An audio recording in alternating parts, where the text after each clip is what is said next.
বিসমিল্লাহির রহমানির রহিম। মাননীয় সংসদ সদস্যবৃন্দ, আসসালামু আলাইকুম।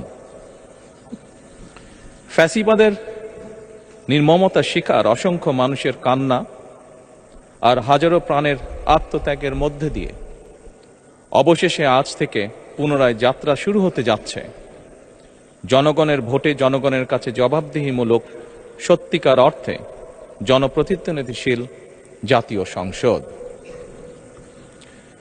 বাংলাদেশের জাতীয় সংসদের রাজনীতির এই ঐতিহাসিক মুহূর্তে আমি আল্লাহর দরবারে শুকরিয়া জানাই, যার অশেষ রহমতে আমরা একটি ন্যায়ভিত্তিক গণতান্ত্রিক মানবিক বাংলাদেশ প্রতিষ্ঠার লক্ষ্যে যাত্রা শুরু করতে পেরেছি। 1971 সালের স্বাধীনতা যুদ্ধের থেকে শুরু করে 2024 সালের দেশ এবং জনগণের স্বাধীনতা রক্ষার যুদ্ধ সহ এই পর্যন্ত দেশে গণতন্ত্র এবং মানুষের অধিকার প্রতিষ্ঠার সংগ্রামে যারা শহীদ হয়েছেন, ত্রয়োদশ জাতীয় সংসদ শুরুর এই যাত্রা লগ্নে আমি তাদেরকে কৃতজ্ঞতার সঙ্গে স্মরণ করছি। এই আন্দোলন সংগ্রামে যেসব মায়েরা তাদের সন্তান হারিয়েছেন, যেসব সন্তানেরা তাদের প্রিয়জন হারিয়েছেন, যেসব পরিবার তাদের সন্তান স্বজন হারিয়েছেন, যেসব আহত মানুষকে তাদের স্বাচ্ছন্দ্যে জীবন হারাতে হয়েছে, যেসব মানুষগুলো নির্যাতন, নিপীড়ন, রাজনৈতিক হয়রানি কিংবা মিথ্যে মামলা শিকার হয়ে সর্বস্ব হারিয়েছেন, আমি তাদের সকলের অবদানকেও কৃতজ্ঞতার সঙ্গে স্মরণ করছি।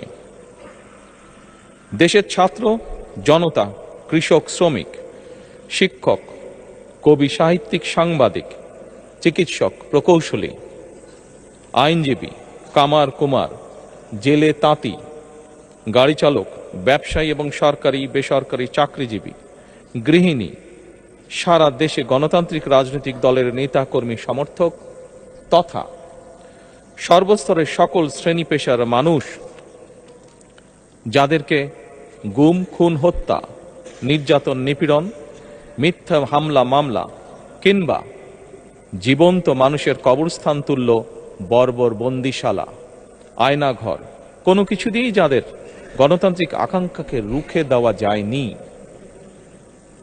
যাদের সাহসী ভূমিকায় দেশে পুনরায় গণতন্ত্র ফিরে এসেছে, আমি ত্রয়োদশ জাতীয় সংসদের এই যাত্রা লগ্নে দেশের স্বাধীনতা প্রিয় গণতান্ত্রিকামী বীর ছাত্র জনতাকে জানাই অভিনন্দন।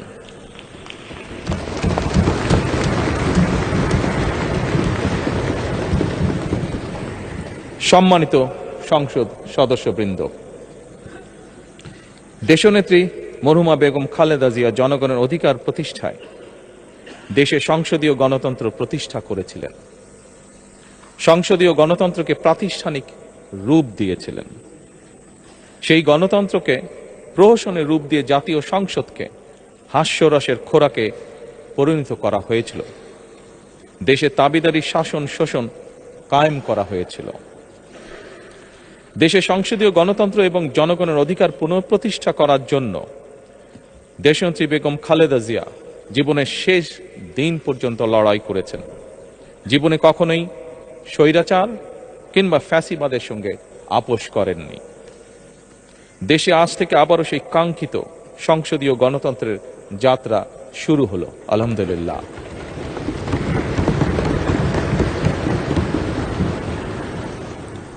সংসদীয় রাজনীতি প্রতিষ্ঠাতা খালেদা জিয়া দেশ এবং জনগণের সাফল্যে এই শুভ মুহূর্তটি দেখে যেতে পারেননি।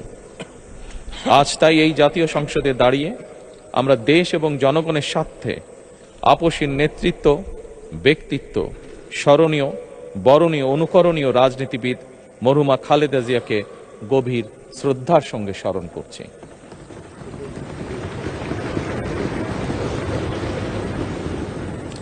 সম্মানিত সংসদ সদস্যবৃন্দ, দেশে বহুদলীয় গণতন্ত্রের প্রবক্তা এবং প্রবর্তক, স্বাধীনতার ঘোষক শহীদ প্রেসিডেন্ট জিয়াউর রহমানের একটি উক্তির কথা আপনাদের সামনে আমি স্মরণ করতে চাই। তিনি বলেছিলেন, জনগণই যদি রাজনৈতিক দল হয় তাহলে আমি সেই দলেরই আছি।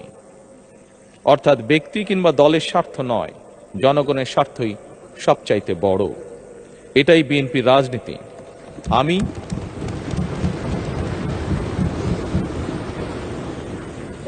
আমি প্রথমবারের মতন বাংলাদেশ জাতীয়তাবাদী দল বিএনপি থেকে জাতীয় সংসদ সদস্য নির্বাচিত হয়েছে। জাতীয় সংসদের সংসদীয় দলের নেতা নির্বাচিত হয়েছে। জাতীয় সংসদে দলের প্রতিনিধিত্ব করলেও প্রধানমন্ত্রী হিসাবে আমি এই জাতীয় সংসদে দেশের প্রতিনিধিত্ব করছি। দল, মত, ধর্ম, বর্ণ নির্বিশেষে দেশের জনগণের প্রতিনিধিত্ব করছি। আমার রাজনীতি দেশ এবং জনগণের স্বার্থ রক্ষা করার রাজনীতি। বিএনপির রাজনীতি জনগণের জীবন মান উন্নয়ন এবং স্বনির্ভর বাংলাদেশ গড়ার রাজনীতি। প্রতিটি পরিবারকে স্বনির্ভর করাই আমাদের রাজনীতির লক্ষ্য। প্রতিটি পরিবারকে স্বনির্ভর করার মাধ্যমেই বিএনপি একটি স্বনির্ভর, সমৃদ্ধ, নিরাপদ, গণতান্ত্রিক বাংলাদেশ প্রতিষ্ঠা করতে চায়। এই লক্ষ্য অর্জনে আমি জনগণের সমর্থন এবং সহযোগিতা চাইছি। এই মহান জাতীয় সংসদে সকল দলের নির্বাচিত প্রতিজন সংসদ সদস্যের সমর্থন এবং সহযোগিতা আশা করছি।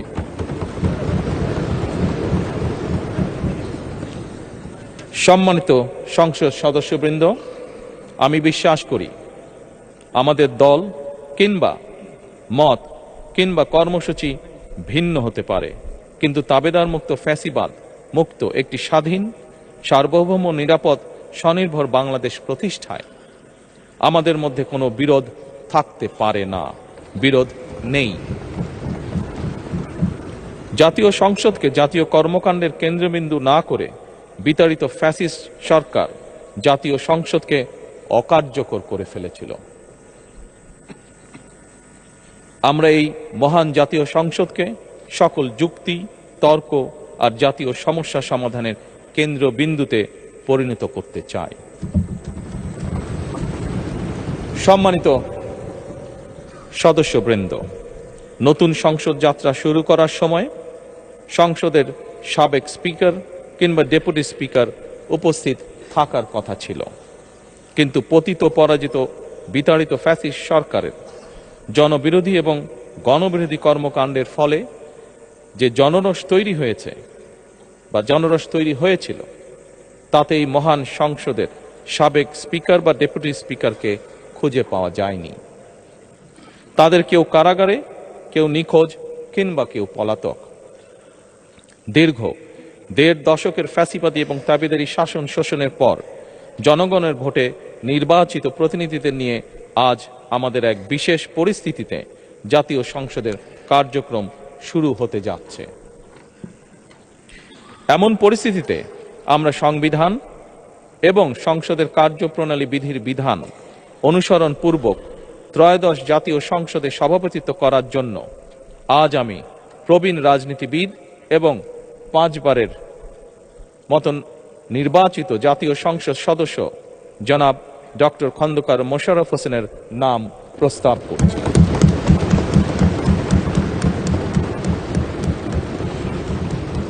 সম্মানিত সংসদ সদস্যবৃন্দ, আমাদের সংসদীয় রীতিনীতির ইতিহাসে এই ধরনের পরিপ্রেক্ষিত নজিরবিহীন নয়।